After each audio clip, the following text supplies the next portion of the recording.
देखना, अब इस अवस्था में बालक क्या करता है, मूर्त संक्रियात्मक अवस्था जो आपकी 7 से 11 वर्ष के मध्य चलती है।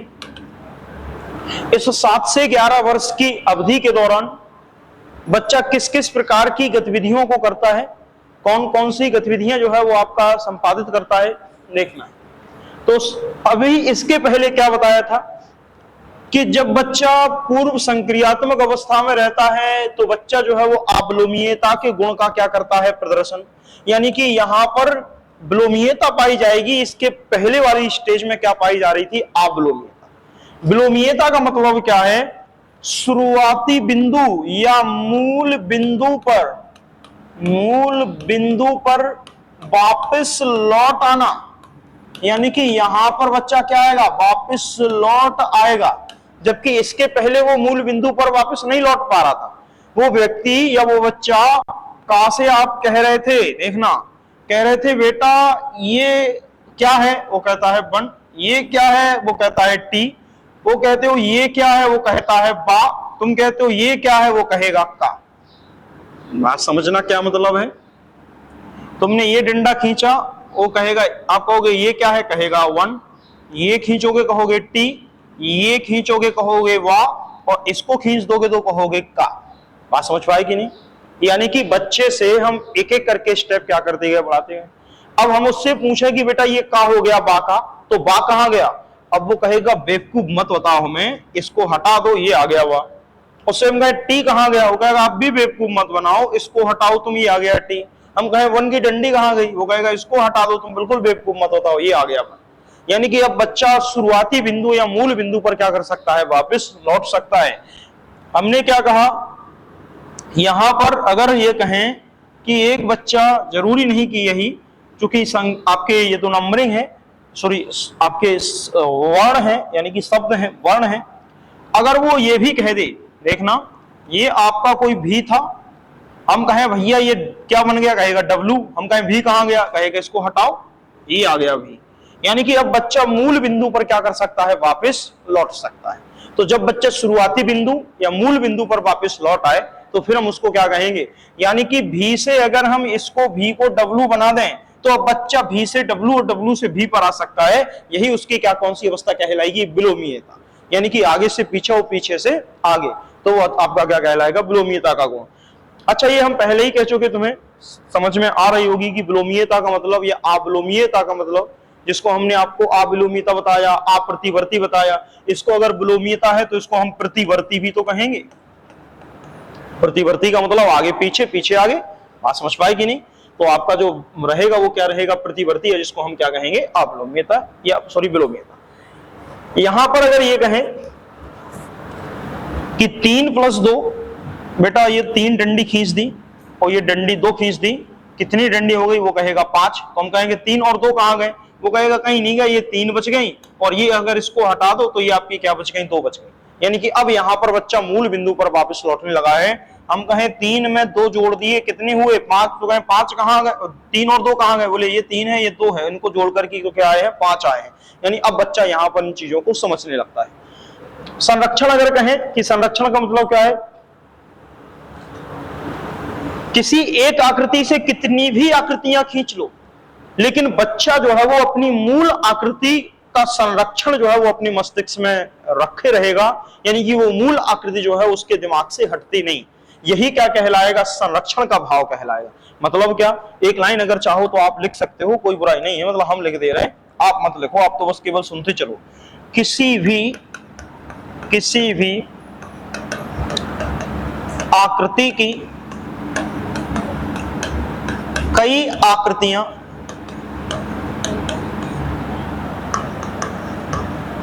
बनाने पर भी बच्चे के अंदर, यानी कि अंदर का मतलब बच्चे के मस्तिष्क में मूल आकृति का क्षरण नहीं होता है या नाश नहीं होता है। यानी कि एक किसी आकृति से कितनी भी आकृतियां बना लो, लेकिन उसके अंदर जो है वो मूल आकृति का क्या नहीं होगा, क्षरण नहीं होगा, यानी कि मूल आकृति जो है वो क्या है, आपकी नहीं जाएगी। बात समझ पाई कि नहीं। समझना, यानी कि संरक्षण का मतलब क्या? संरक्षण का मतलब है कि किसी भी आकृति की कई आकृतियां बना दो, लेकिन उसके बाद भी आपके अंदर मूल आकृति जो है वो बदल नहीं पाएगी, मूल आकृति वैसी की वैसी रहेगी।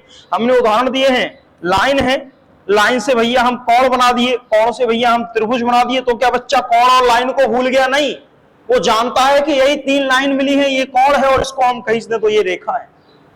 यानी कि जब मूल आकृति जो है वो उसका नाश ना हो तो वो आपका क्या कहलाएगा? संरक्षण का भाव कहलाएगा। बात समझ पाए कि नहीं? देखना, अगर हम कहें अब यहां पर बर्तन लोगे, अब यहां पर अगर बर्तन लेंगे, एक ये बर्तन ले लिया और एक ये लंबा वाला बर्तन ले लिया, और दोनों बर्तनों में हमने क्या रखा? या दोनों में हमने समान लिक्विड क्या कर दिया? इनमें रख दिया। जब तुम समान लिक्विड रखोगे तो ये जो बर्तन है वो आपका क्या पहुंच जाएगा? ऊपर तक भर जाएगा। शुरुआती अवस्था में बच्चा ये समझता है भले ही हमने समान लिक्विड रखा है, लेकिन लंबे वाले बर्तन को क्या करता है? वो पकड़ता है। लंबे वाले बर्तन को क्या करता है? पकड़ता है। अब देखना, यहां पर 2 चीजें आती हैं। देखना, हम तुम्हें और क्लियर करें ताकि समझ पाओ, क्योंकि इतना डीप तो डीएसएस भी पूछता है, सीटेट तो नहीं है, लेकिन फिर भी हम तुम्हें क्लियर करें ताकि तुम्हें कोई डाउट क्लियर हो। देखना, समझना, अगर हम एक प्रश्न तुमसे पूछें, देखना भी इससे प्रश्न पर चलते हैं कैसे। बच्चे को 2 गिलास दिखाए जाते हैं, दोनों में समान लिक्विड भरे हुए हैं, 300 ग्राम इसमें है और 300 ग्राम ही इसमें भरा हुआ है। एक की लंबाई अधिक है, एक की चौड़ाई अधिक है।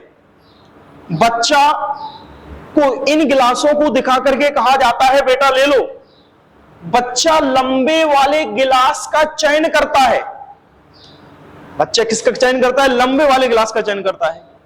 तो बताइए कि बच्चे के द्वारा जो चयन किया गया, इस चयन में किस प्रकार के तर्क को अपनाया गया? बताइए, हम आपसे पूछते हैं।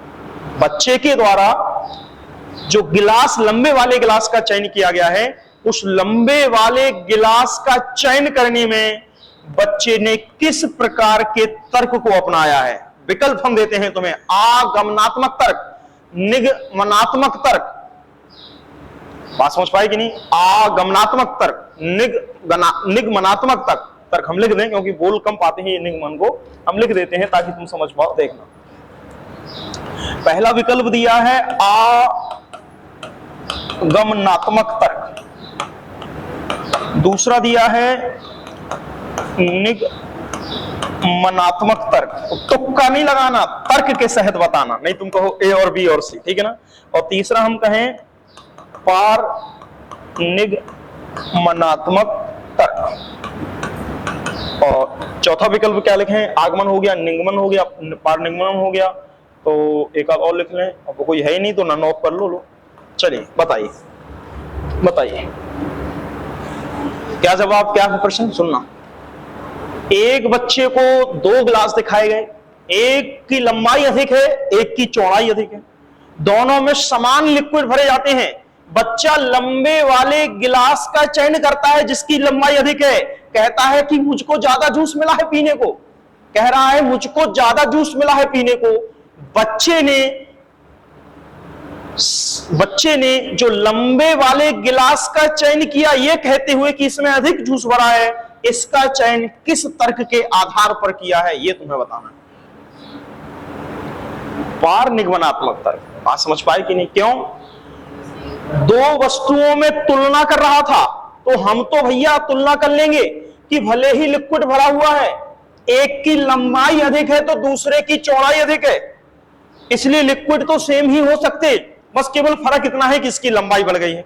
लेकिन बच्चे ने केवल 2 विभिन्न वस्तुओं के गुणों पर से केवल किसी एक गुण पर ही फोकस किया।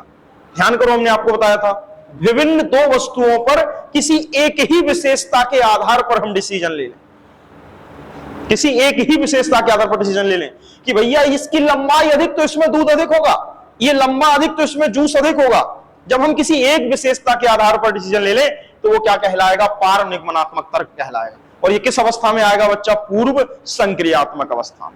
बात समझ पाएगी नहीं?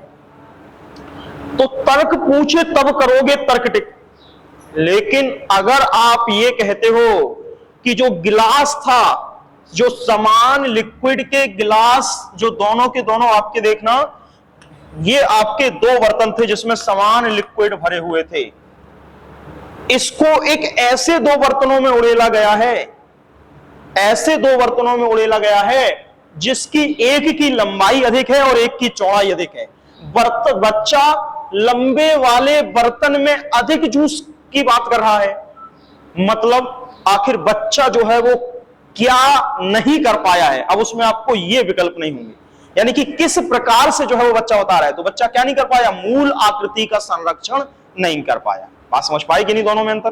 तो जब तर्क पूछे तब ये, लेकिन जब ये पूछे कि बच्चा अंतर नहीं कर पाया है, यानी कि वो नहीं पकड़ पाया है कि आखिर लिक्विड तो समान थे, लेकिन जब हमने इनको रखा है तो एक की जिसकी लंबाई अधिक है उसमें आपका क्या बन गई है, मात्रा अधिक ऊंचाई पर दिख रही है। तो उसने संरक्षण नहीं कर पाया किसका, मूल आकृति का संरक्षण नहीं कर पाया। तो दोनों में अंतर समझ में आ रहा कि नहीं आ रहा?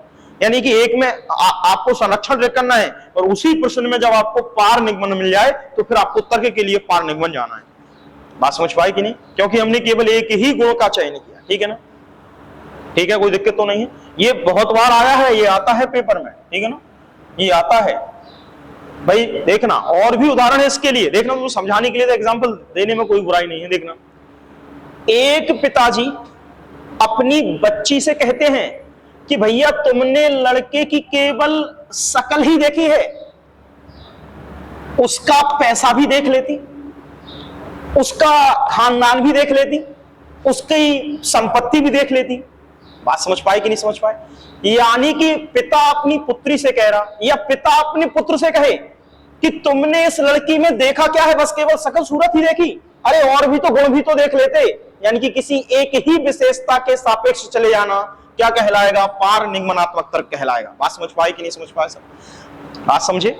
यानी कि जब किसी एक ही विशेषता के सापेक्ष आप सोच जाओ, किसी अन्य गुणों पर फोकस ना करो, विभिन्न विभिन्न गुण हैं लेकिन आप केवल एक ही गुण के आधार पर निष्कर्ष निकाल लो, तो वो क्या कहलाएगा, पार निगमनात्मक तर्क कहलाएगा। ठीक है, चलिए अब लौटाते हैं। तो संरक्षण ध्यान रखना, कब संरक्षण होगा और कब संरक्षण नहीं होगा, असंरक्षण होगा।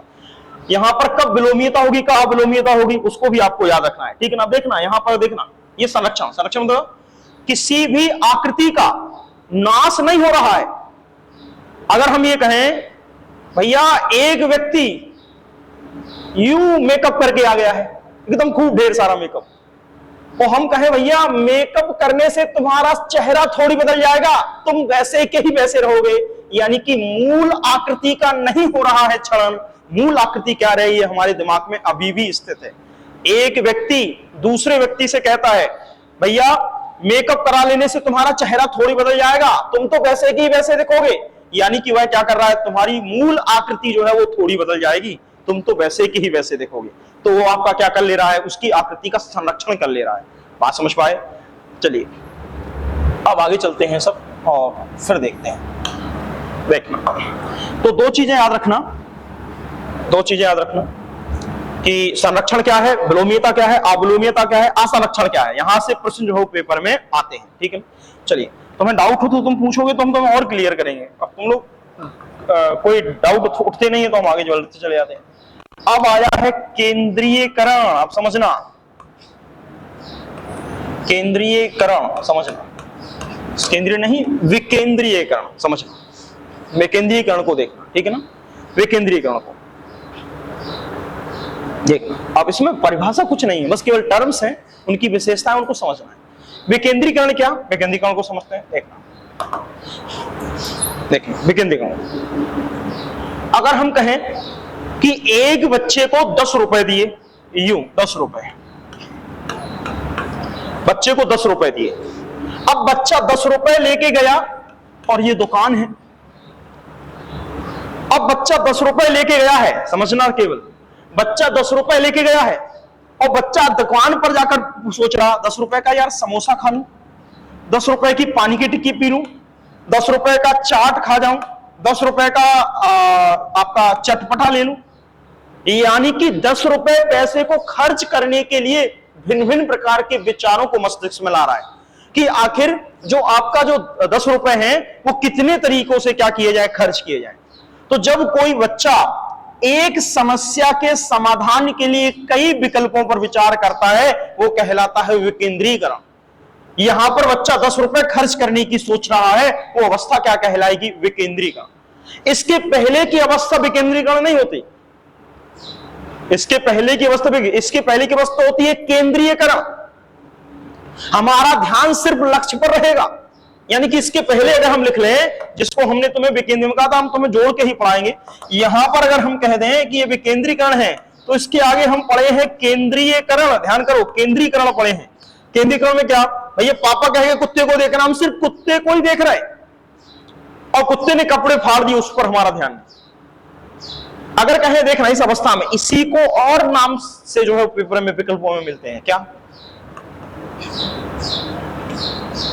लक्ष्य निर्देशित व्यवहार, इसी को कहते हैं। कैसे? या दिशा निर्देशित व्यवहार। देखना, आप समझे। यहां पर 10 रुपए पापा से मिले, दोनों में अंतर समझना। 10 रुपए पापा से मिले, अब सोच रहा क्या करूं, इसको जमा कर लूं, गुल्लक में रख लूं, 10 रुपए का समोसा खा जाऊं, 10 रुपए का पानी की टिक्की पी जाऊं, 10 रुपए की चाट खा जाऊं। यानी कि एक ही 10 रुपए के नोट को कई तरीकों से खर्च करने की सोच रहा, कई तरीकों से खर्च करने की सोच रहा। तो ये जब एक ही 10 रुपए को सिर्फ कई तरीकों से खर्च करने की सोचे, वो ये भी सोचेगा हो सकता है बचत कर ले, गोलक में डाल दे 10 रुपए, 5 रुपए खा ले, 5 रुपए गोलक में डाल दे, ये कहलाएगी विकेंद्रीकरण। मतलब किसी एक समस्या के लिए कई संभावित विकल्पों पर विचार करना कहलाएगा विकेंद्रीकरण। लेकिन अगर हम कहें केंद्रीकरण, हमारे पास तो एक सूत्री कार्यक्रम, भैया आज 10 रुपए मिले हैं, तो जब तक 10 रुपए को हम फूंक नहीं डालेंगे, जब तक पूरा खा नहीं जाएंगे, तब तक हम शांत नहीं बैठेंगे। जैसे ही 10 रुपए मिला, सीधे दुकान पे पहुंचे। छोटे बच्चों, 2 से 7 वर्ष के बच्चों को तुम 10 रुपए का देकर देखो, जैसे तुमने 10 का दिया, वो 10 का पूरा निपटा देगा, 20 का दिया 20 का निपटा दिया, 50 का दिया 50 का निपटा दिया। यानी कि उसका केवल एक ही लक्ष्य है, 10 रुपए 20 रुपए जो मिले हैं उसको खत्म करना। तो ये कहलाएगा केंद्रीकरण। वो ये नहीं कि 10 रुपए का मैं क्या खा लूं, ये नहीं सोचेगा, ये 10 रुपए कैसे खत्म हो, ऐसे तुम्हें सोचना है। बात समझ पाए? यानी कि लक्ष्य केंद्रित व्यवहार या लक्ष्य निर्देशित व्यवहार या दिशा निर्देशित व्यवहार। यानी कि इस अवस्था में बच्चा क्या करता है, एक ही, भाई उसका एक ही लक्ष्य है, 10 रुपए मिले, ये कैसे खत्म हो। तो ये आपका क्या कहलाएगा? केंद्रीकरण। क्योंकि और चीजों पर विचार नहीं कर रहे, 10 रुपए को सेव कर ले, 10 रुपए का कुछ और खा ले, 5 रुपए सेव कर ले, 5 रुपए खा ले। यहां तो 10 रुपए हमको 10 के 10 निपटाने हैं, कैसे भी निपट जाए। तो वो आपका क्या कहलाएगा? केंद्रीकरण। उसी को हम क्या कहेंगे? लक्ष्य निर्देशित व्यवहार, उसी को कहेंगे दिशा निर्देशित व्यवहार। ये आपके डीएसएसबी में प्रश्न आया है, इसी के आधार पर ये पूछा गया। ठीक है ना? चलिए, बात समझ पाए कि नहीं? तुम्हें डाउट हो तो तुम मुझे फिर एक्सप्लेन करेंगे। ठीक है ना? आगे चलें। चलिए, ये दोनों अवस्थाएं ऐसी हैं, दूसरी तीसरी आपस में कोरिलेट है। आप आपस में एक दूसरे से जोड़ के पढ़ोगे, सब कुछ समझ में आएगा। ठीक है ना? यहां देखना, जरूरी नहीं कि केवल यही हम इसी को विकेंद्रीकरण कहें कि 10 रुपए को तुमने केवल विकेंद्रीकरण कह दिया। देखना, एक बच्चा स्कूल गया, स्कूल से घर जा रहा, घर जाने के 3 रास्ते, लो 4 रास्ते। किससे जाए? इससे या सीधा जाए, घूम के जाए, दोस्त के घर होते हुए जाए, या कहीं और भी पार्क में होते हुए जाए। यानी कि जब बच्चा स्कूल से घर जाने के कई रास्तों पर विचार कर रहा है, किस पर जाए, तो वो भी क्या कहलाएगा? विकेंद्रीकरण ही कहलाएगा। तो जब किसी एक समस्या क्या है? घर से स्कूल, स्कूल से घर जाना। अब स्कूल से घर या किसी कार्य को करने के लिए हम संभावित कई विकल्पों की तलाश करें, वो आपका क्या बन जाता है? विकेंद्रीकरण बन जाता है।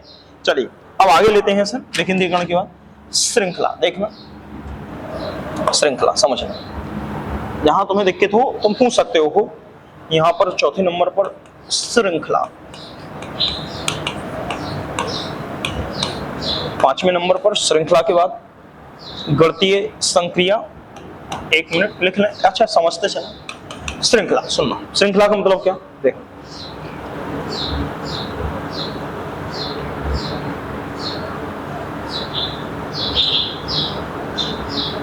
देखना, सुनना, श्रृंखला का मतलब क्या है? यहां पर कैसे बच्चा श्रृंखला समझता है? आज बच्चा पहले दिन स्कूल गया, गुरुजी ने ए सिखाया, ए सीख के बहुत प्रसन्न हुआ। कल बी सिखाया, अरे बी सीख के बहुत प्रसन्न हुआ। साथ में छोटा सिखाया, बड़ा सिखाया, सीख के बहुत प्रसन्न हुआ। लेकिन इससे तुम नहीं समझ पाओगे। देखना, एक बच्चा गया, गिनती सिखाई उसको 1 से लेके कहां तक? 100 तक गुरुजी ने। भाई धीरे धीरे ही सिखाई, लेकिन सिखा दी गिनती कहां तक? 100 तक। और हम यूं एकदम सीना तान के चौड़ा करके आ रहे हैं, पापा हम 100 तक गिनती सीख गए, पूछ लो कुछ भी पूछना हो। और पापा ने कहा बताओ बेटा 101। हम 101 मुंह उठा रहे यहाँ, क्यों? 101 तो गुरुजी ने सिखाई नहीं। तो अब हमें पिताजी कहेंगे बेटा 100 के बाद 101 आता। अरे मतलब 100 तक की गिनती फिक्स नहीं है, 100 के आगे भी अंकों की क्या चलती है? एक श्रृंखला चलती है। यानी कि इस अवस्था में बच्चे के अंदर ये गुण विकसित होते हैं कि कोई भी संख्या जो है वो फिक्स नहीं है। ना तो जो 2 के पहाड़े मैंने याद किए हैं कि भैया 2 का पहाड़ा याद करके हम अपने आप को बहुत वो समझ रहे थे, पता चला आगे 3 का भी पहाड़ा है, फिर चला 4 का भी पहाड़ा है, पता चला हमने 10 तक याद कर लिया, पता चला 11 का पहाड़ा लिखा दिया गुरुजी ने। यानी कि अब बच्चा इस अवस्था में समझने लगता है कि कोई भी गिनती हो या कोई भी आपके पहाड़े हो, ये आपके एक निश्चित संख्या या निश्चित उस तक नहीं चलते, इनकी एक लंबी श्रृंखला है और पूरे क्रम के रूप में क्या चलते हैं? आपके चलते रहते हैं। चाहे वो आपकी अंग्रेजी की वर्णमाला हो, चाहे हिंदी की वर्णमाला हो, चाहे आपके गिनती हो, चाहे पहाड़े हो, इन सब की क्या होती है? एक श्रृंखला होती है। बात समझ पाए कि नहीं? तो यहां पर बच्चे के अंदर कौन से गुण विकसित होते हैं? श्रृंखला के। अब बच्चा श्रृंखलाओं को सीखना प्रारंभ करता है, यानी कि पूरा गिनती सीखेगा, सीक्वेंस में ही पहाड़े सीखेगा, उसी सीक्वेंस में अल्फाबेट सीखेगा, चाहे वो इंग्लिश के हो चाहे वो हिंदी के हो। बात समझ पाए कि नहीं? तो याद रखोगे। फिर अगला देखते हैं गणितीय संक्रियाएं। ये तो सरल है, ये तो सरल है। गणितीय संक्रियाएं का मतलब क्या है? गणितीय संक्रियाएं यानी कि इस अवस्था तक बच्चा वही बोर्ड मास को कहें तो जोड़ घटाना गुणा भाग में क्या पा लेता है? निपुणता पा लेता है। यानी कि इस अवस्था तक जो बच्चा है वो जोड़ घटाना गुणा भाग में क्या पा लेता है? निपुणता पा लेता है। यानी कि पूर्ण रूप से अब बच्चा यहां पर क्या कर लेता है? तो जोड़ घटाना गुणा भाग में पूर्ण रूप से निपुण जो है वो हो जाता है। यानी कि ये गणितीय संक्रियाओं में बच्चा पूर्ण रूप से पारंगत हो जाएगा। आप कुछ भी उससे जुड़वा लो, कुछ भी घटवा लो, कुछ भी गुणा करवा लो, कुछ भी भाग करवा लो। 7 से 11 वर्ष तक बालक, तुम उसको पैसे दे दो, पैसे का लेन देन उसको करना आ जाता है। कितने रुपए थे मेरे, कितने रुपए मैंने खा लिए, कितने रुपए मेरे पास बचे हैं, कितने खिलौने हैं मेरे पास, कितने खिलौने भैया ने ले लिए, कितने खिलौने जो अभी मेरे पास रखे हैं। यानी कि यहाँ पर बच्चा है वो जोड़ घटाना गुणा भाग में निपुण हो जाता। और साथ में ये नहीं कि केवल जोड़ घटाना कॉपी पर कर पाए, उनको व्यवहारिक जीवन में भी क्या करने लगता है? प्रयोग करने लगता है। आप बाजार 10 रुपए उसको लेके जाओगे, वो बेवकूफ बन के नहीं आएगा। अब वो वहां से अगर 5 रुपए का सामान लाया या 7 रुपए का लाया तो 3 रुपए वहां से वापस ही लेके आएगा। यानी कि यहां पर बच्चा आके गणितीय संक्रियाओं में निपुण हो जाता है। चलिए अगला लेते हैं वर्गीकरण।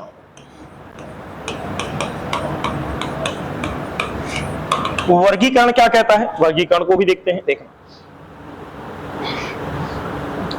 देखना सुनना,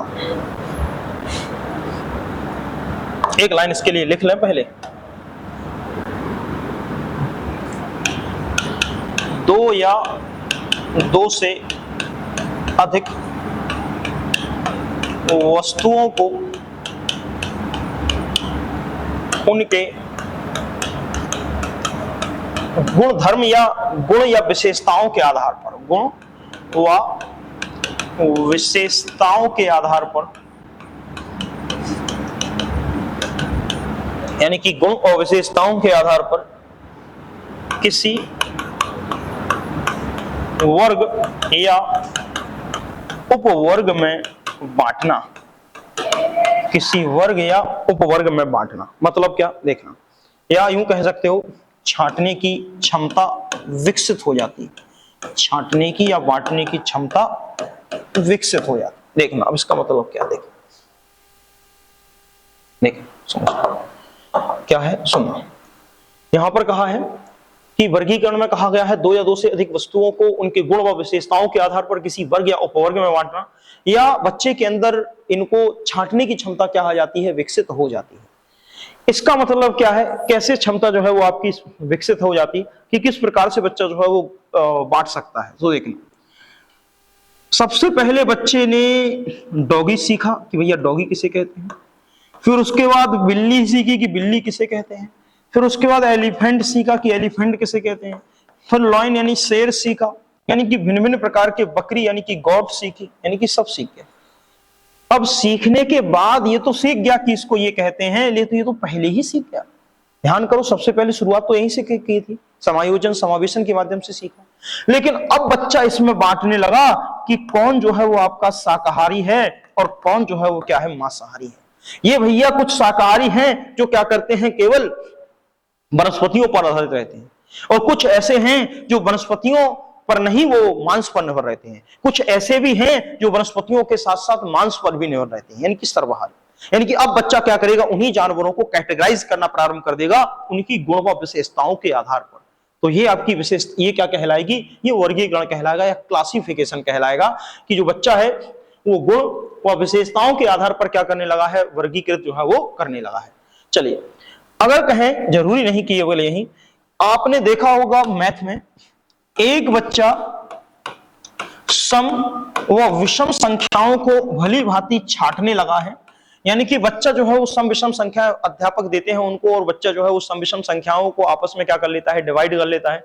सम विषम संख्याओं में अंतर बता देता है, सम विषम अभाज्य संख्या में अंतर बता देता है, भाज्य और अभाज्य संख्याओं में अंतर बता देता है। बात समझ पाए कि नहीं? सजीव निर्जीव में बच्चा अंतर बता देता है। जब कभी बच्चा को ये अंतर वाले जब प्रश्न आए, अंतर का मतलब है बच्चा क्या करने लगा है, वर्गीकरण करने लगा है। भाई अंतर स्पष्ट करेगा तभी तो वर्गीकृत करेगा। शाकाहारी मांसाहारी में क्या अंतर है, सजीव निर्जीव में क्या अंतर है, धातु अधातु में क्या अंतर है, ठोस द्रव्य में क्या अंतर है। यानी कि बच्चा क्या करने लगा है, यहां पर वर्गीकरण करने लगा है। तो वो आपका क्या कहलाएगा, एक प्रकार से वर्गीकरण कहलाएगा।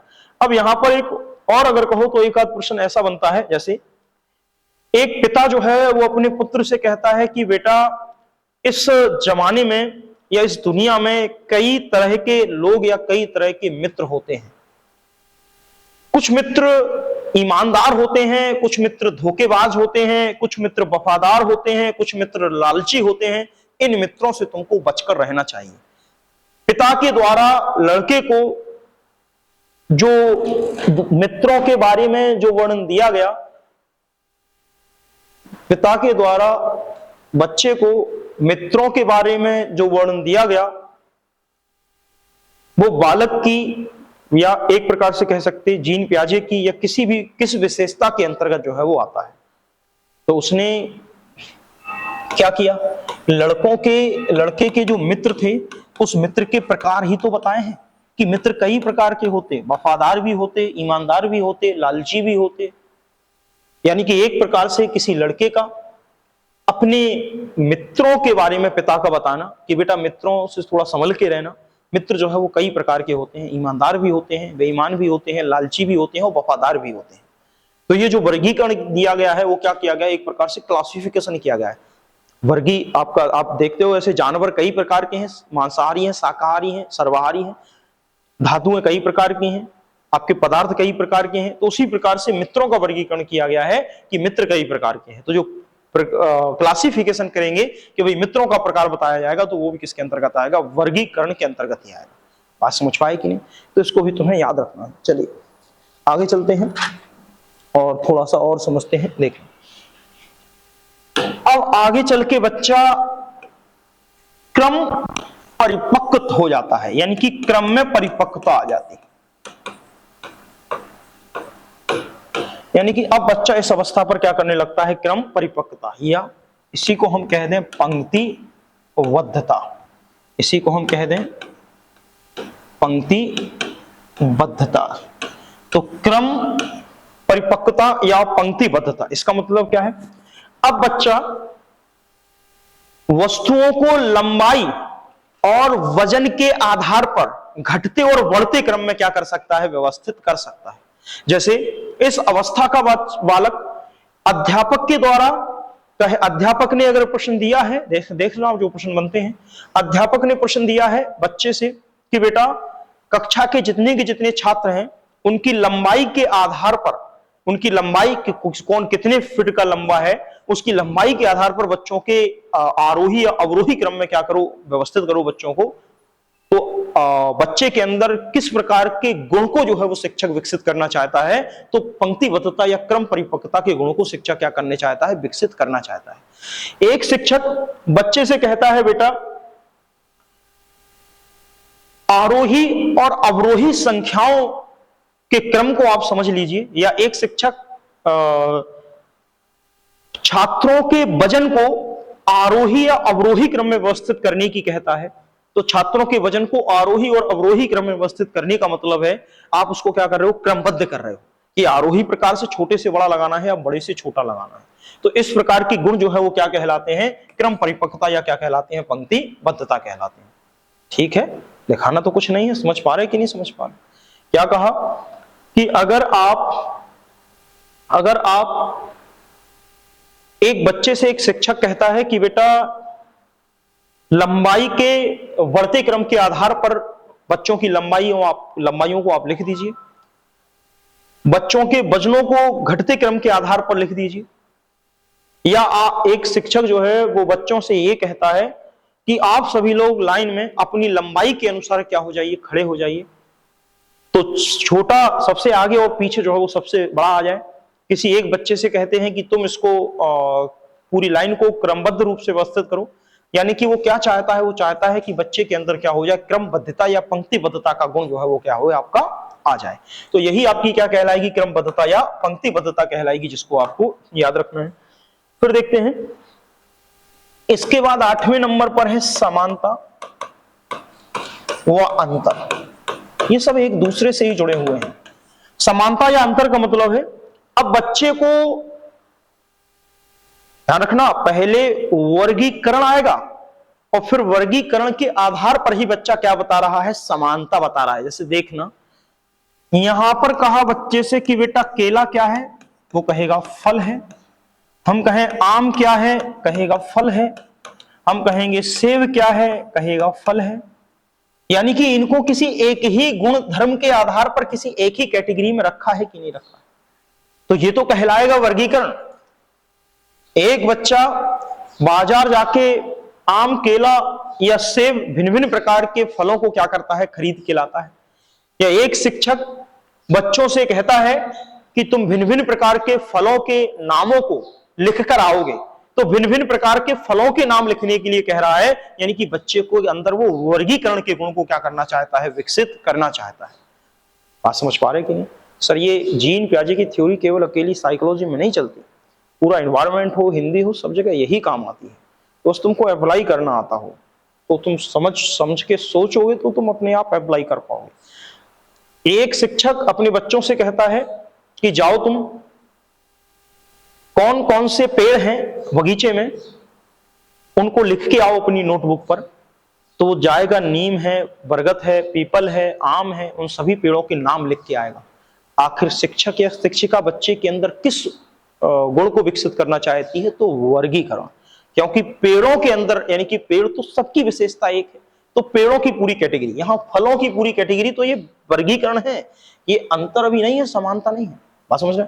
हाँ, इसको एक ही गुण के आधार पर हम एक ही कैटेगराइज में रख रहे हैं, ये समानता है। लेकिन इसमें समानता और अंतर का मतलब क्या है? जब हम ये कहें कि ये फल हैं और यहां हम कहें कपड़े हैं, यहां हम कहें बर्तन हैं, वही ध्यान करो, कपड़े में कपड़े का कॉलम है, मस्तिष्क में बर्तन के कॉलम में बर्तन जमा होगा, कपड़ा कपड़े के कॉलम में जमा होगा, फल फल के कॉलम में जमा होगा। तो ये जो आपके हैं कि कपड़े क्या है, पैंट है, शर्ट है, आपका जीन्स है, आपका कमीज है, यानी कि आपके कुर्ता है, यानी भिन्न भिन्न प्रकार के कपड़े हैं। अगर कहें बर्तन में आप वही जाए, गिलास है, थाली है, यानी कि ये आपके जो है वो बर्तन है, ये आपके कपड़े हैं। तो फल कपड़े से, कपड़े बर्तन से एक दूसरे से क्या है, किस आधार पर अलग है, वही आपका क्या कहलाएगा, अंतर। और वह फल को, केला आम को एक ही कैटेगरी में रखा गया है क्योंकि इनके गुण आपस में क्या मिलते हैं, समान। आपके कुर्ता, जीन्स, शर्ट, टॉप को एक ही कॉलम में रखा गया है क्योंकि इनके गुण क्या मिलते हैं, सेम। क्योंकि ये पहनने वाले हैं, ये खाने वाले हैं। बर्तन, इनमें खाना खाया जाता है, थाली में खा लो, प्लेट में खा लो, कटोरी में खा लो, किसी में भी खा लो। बात समझ में? यानी कि ये खाने वाले आइटम में क्या होते हैं, यूज होते हैं। इनको खाया जाता है, इनको पहना जाता है। तो ये जो बच्चा फल को फल के कॉलम में रख रहा है, कपड़े को कपड़े में, यानी कि दोनों में क्या करने लगा है, अंतर स्पष्ट करने लगा है। तो याद रखना कि आपके समानता व अंतर के गुण भी कहां विकसित होते हैं, इसी 7 से 11 की वर्ष की अवधि में जो है वो ये गुण भी बच्चे के अंदर जो है वो विकसित होते हैं। दूसरा फिर समझना, देखना, ये बहुत आया है, कार्य कारण संबंध।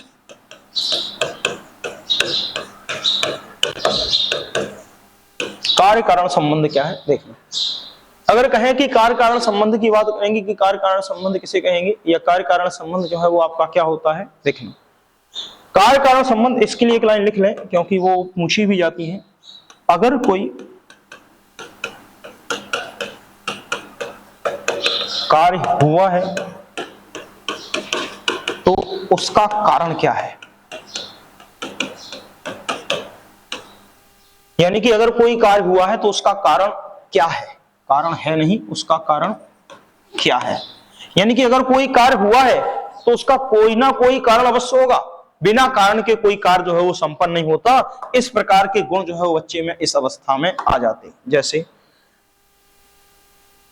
मम्मी से ये पूछेगा कि मम्मी कपड़े छत पर जल्दी कैसे सूख जाते, यानी कि छत पर जो है वो कपड़े जल्दी कैसे सूख जाते, यानी कि जो कपड़े हैं वो जल्दी कैसे सूख जा रहे हैं, तो जो धूप है उसके कारण कपड़े क्या कर रहे हैं, जल्दी सूख जा रहे हैं। तो यहां पर कपड़े का जल्दी सूखना, उसके पीछे कोई ना कोई क्या किया है, कारण बच्चा जाने लगा है। आप उससे पूछोगे तो वो भी बता देगा कि ये कार्य क्यों संपन्न होता है, तो ये कार्य इसलिए संपन्न होता है, इसके पीछे क्या है, कारण है। आप इसमें उसको बेवकूफ नहीं बना पाओगे। आप ये नहीं कह पाओगे कि कपड़े जो है वो आपके किससे सूखते हैं, तो वो चुप नहीं रहेगा, वो बता देगा कि कपड़े जो है वो किसके कारण से सूखते हैं, धूप के कारण सूखते हैं। बात समझ पाई कि नहीं? तो याद रखना कि जब भी कभी कार्य कारण संबंध पूछा जाए तो कोई अगर कार्य हुआ है या कोई घटना घटित हुई है तो उस घटना का कारण क्या है, अब बच्चा इस उम्र में क्या करने लगता है, जानने लगता है। इसी को हम क्या कहेंगे, कार्य कारण संबंध कहेंगे। दूसरा और समझते हैं सर, देखना एक तो और ले लें, यहां जो भी हो, अब नंबरिंग हम भूल गए।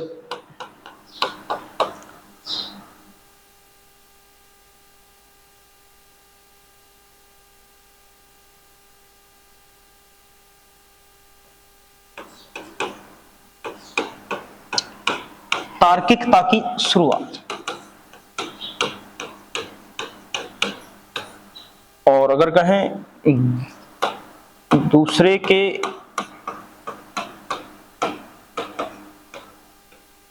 नजरिए को समझना, दूसरे के नजरिए को समझना, और अगर कहें आगमनात्मक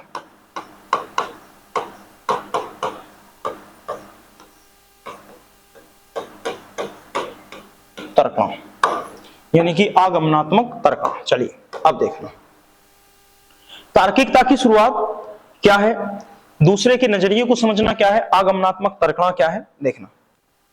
सब में अंतर भी समझ लेंगे कि आखिर कहां पर क्या अंतर है और किस आधार पर कौन सा जो है वो सही रहेगा। देखना, सबसे पहले अगर कहें कि दूसरे के नजरिए को समझना, तो पहले इसको समझाते हैं, फिर इसको डिलीट करने और फिर दोनों ऊपर के समझेंगे। सुनो, दूसरे के नजरिए को समझने का मतलब क्या है, इसके पहले जब बच्चा पूर्व संक्रियात्मक अवस्था में होता है, आप उससे कहोगे कि बेटा मोबाइल को अगर तुम पानी में रखोगे तो वो खराब हो जाएगा। अब इस अवस्था में इन चीजों की आवश्यकता नहीं पड़ेगी, वो दूसरे के नजरिए को यहां से क्या कर देगा, समझना प्रारंभ कर देगा। वो समझने लगेगा कि अगर मैं मोबाइल को पानी में रखता हूं तो मोबाइल जो है वो क्या हो जाएगा, खराब हो जाएगा। वो यहां पर यह भी समझने लगेगा, अब ये नहीं कहेगा कि पापा तुम ऑफिस क्यों जाते हो, वो जानता है कि पापा किस लिए ऑफिस जाते हैं। एक बच्चा जो 7 से 11 वर्ष का है, जो कक्षा 3, 4, 5 में पढ़ रहा है, आप उससे पूछोगे कि बेटा पापा तुम्हारे कहां जाते हैं, तो अगर गांव का बच्चा हो, अगर पापा किसी कार्य को करने जाते हैं, मजदूरी करने जाते हैं, तो वो कहेगा पापा मजदूरी करने जाते हैं। तुम कहोगे किस लिए, तो कहेगा उसके बदले में उनको पैसा मिलता है, यानी कि पैसा कमाने के लिए, काम करने के लिए पापा कहा जाते हैं, मजदूर आपके बाहर जाते हैं। तो यहां पर बच्चा क्या करने लगता है, दूसरे के नजरिए की पापा आखिर बाहर या ऑफिस क्यों जा रहे हैं, पापा का ऑफिस जाना या पापा का बाहर जाना, उसके नजरिए को वो समझने लगता है कि आखिर क्या कारण है जिस कारण से पापा जो है वो क्या कर रहे हैं, ऑफिस जा रहे हैं। तो दूसरे के नजरिए को समझना बच्चा यहां पर प्रारंभ कर देता है। फिर अगर कहे तार्किकता की शुरुआत और आगमनात्मक तर्कना, दोनों समझना एक दूसरे से, इसको बीच से हटा दें, यहां बीच में, फिर बाद में चाहे लिखते हैं। देखो, तार्किकता की शुरुआत या अगर कहें आगमनात्मक तर्कना, तो आगमनात्मक तर्कना के लिए यहां लिख लें उदाहरण को रखते हुए उनके ऊपर तार्किक रूप से सोचना। देखना, उदाहरण को रखते हुए उनके ऊपर तार्किक रूप से सोचना। जैसे अभी बताते हैं, समझना। और तार्किकता की शुरुआत का मतलब है, ये आप कह सकते हो तार्किक चिंतन की शुरुआत। ठीक है ना? देखिए, दोनों लगभग एक ही जैसे हैं। यहां पर तार्किकता की शुरुआत होती है आगे की अवस्थाओं में बच्चा पूर्ण रूपेण तार्किक हो जाता। यहां पर पूर्ण रूपे तार्किक नहीं है, यह कहा है कि तार्किकता की शुरुआत हुई है, यानी कि यहां पर बच्चा जो है वो तर्क करना क्या करेगा, प्रारंभ करेगा। और तर्क भी कैसे कर पाएगा, उसका रीजन यहां दिया गया है आगमनात्मक तर्कणा से। यानी कि तर्क तो करेगा, तर्क के कई प्रकार है, आगमनात्मक तर्कणा, निगमनात्मक तर्कणा। बात समझ गए? तो यहां पर जो बच्चा है तार्किकता की शुरुआत हुई है, यानी कि तर्क करना बच्चे का प्रारंभ हुआ है। लेकिन तर्क के कई प्रकार, आगमनात्मक की निगमनात्मक। तो इस अवस्था में बच्चा आगमनात्मक तर्क को अपनाता है। बच्चे के सामने कोई सामने वस्तु दिखाई देगी, कोई उदाहरण सामने प्रस्तुत होगा, तभी उसके ऊपर तर्क वितर्क कर सकता। कुत्ते की पूंछ है, हाथी के कान है, तो इस प्रकार के प्रश्न जब सामने वस्तु देखेगा तभी पूछ पाएगा। यानी कि जो चीजें, जो घटनाएं, जो वस्तुएं उसको सामने प्रदर्शित हो रही हैं, उन्हीं पर प्रश्न पूछ सकता। वो ये नहीं पूछ पाएगा कि जो आपका जल है, उस जल के अंदर कौन कौन से अणु हैं, H2O, ये यहां नहीं पूछ पाएगा, क्योंकि जल के अंदर के अणु उसको दिखते ही नहीं है। तो ये समझ पाएगा कि ये जल है, ये जल हमारे लिए उपयोगी है। यानी जो चीज उसको दिख रही है उसके बारे में समझ जाएगा, लेकिन जो चीज नहीं दिखती उसके बारे में बच्चा जो है वो नहीं समझ पाएगा। आज समझ पाए कि नहीं? तो याद रखना कि जो चीज सामने दिखाई दे वही तो मूर्त है। तो यहीं पर तो एक प्रकार से आप मूर्त चिंतन की अवस्था, इसी को तो कहते हैं। अगर कहीं पेपर में आए कि आंशिक तार्किकता की अवस्था, तो यही है आपकी मूर्त चिंतन जो है, या जिसको आप मूर्त संक्रियात्मक अवस्था कह रहे हो, ये आंशिक तार्किक चिंतन की अवस्था होती है। इसमें बच्चा पूर्ण रूप से तार्किक नहीं होता, लेकिन जब पूर्ण रूप से तार्किक हो जाए, अगर कहीं कहे लिखा है वो पूर्णतः तार्किक, तो पूर्णतः तार्किक का मतलब अब बच्चा जो है वो फाइनल स्टेज पर पहुंच चुका है, जीन पियाजे की चौथी अवस्था। और उसमें जीन पियाजे की चौथी अवस्था में जो है वो बच्चा पूर्ण रूप से क्या होता है, आपका तार्किक होता है। अब उसमें बच्चे को सामने तुम्हें नहीं रखना पड़ेगा हाथी वगैरह, उसको आप यहां पर इस अवस्था में तुम उसको देखना, पेड़ दिखाओगे, पेड़ दिखाओगे, पेड़ दिखाने पर आप कहोगे क्या ये हमारे लिए उपयोगी है, वो कहेगा हाँ, ये तो समझ लगेगा कि जो पेड़ है वो हमारे लिए उपयोगी है, ये हमें खाने के लिए फल भी देता, ये हमें प्राण वायु भी देता, ये समझने लगेगा, ये समझने लगेगा। लेकिन यहां पर तुम कहो कि इस पेड़ के आंतरिक भाग में आप चले जाओ, भैया ये खाना कैसे बनाते, प्रकाश संश्लेषण की क्रिया कैसे होती, इन चीजों को बच्चा भी नहीं समझ पाएगा, क्योंकि ये कहां पर है, ये उसको सामने दिखाई नहीं दे रहा है। ये तो दिखाई दे रहा है कि पेड़ से लकड़ी प्राप्त हो रही है, तो पेड़ हमारे लिए उपयोगी है, पेड़ से हमको फल प्राप्त हो रहे हैं, पेड़ हमारे लिए उपयोगी है, पेड़ से फलियां प्राप्त हो रही है, पेड़ हमारे लिए उपयोगी है। लेकिन अगर वो ये कहे कि पेड़ के अंदर की जो प्रक्रिया पूछे कि भैया पेड़ जो है वो खाना कैसे बनाएगा, उसको दिखाई नहीं देती, तो जब जो चीज ना दिखाई दे उसके बारे में बच्चा क्या नहीं कर पाएगा, प्रश्न नहीं कर पाएगा, ना ही तर्क वितर्क कर पाएगा। यानी आप कह सकते हो मूर्त और अमूर्त, जो चीजें मूर्त रूप से उसको दिखाई देंगी उसी पर क्या करेगा तर्क, उसको हम क्या कहेंगे, आगमनात्मक तर्क। लेकिन जो वस्तुएं नहीं दिखाई दे रही हैं, अमूर्त हैं, पेड़ का खाना बनाना नहीं दिखाई दे रहा, वो आपका क्या कहलाएगा, एक प्रकार से आपका अमूर्त चिंतन कहलाएगा। बात समझ पाए? तो यहां पर ध्यान रखना, ये आपको याद रखना है। ये बच्चा कह सकता है यहां पेड़ हमारे लिए उपयोगी है अथवा नहीं, तो आपका यहां पर उदाहरण कह सकता है कि एक बच्चा कह रहा है पेड़ हमारे लिए उपयोगी क्योंकि वो हमें क्या देता है, ऑक्सीजन भी देता है। तो हम इस यहां पर इसको क्या मानेंगे कि हाँ, ये बच्चा यहां पर क्या कर रहा है, आगमनात्मक तर्क को अपना रहा है। लेकिन उसकी अंदर की मैकेनिज्म के बारे में अगर जाने तो फिर नहीं, फिर आपका क्या चलेगा, निगमन। अब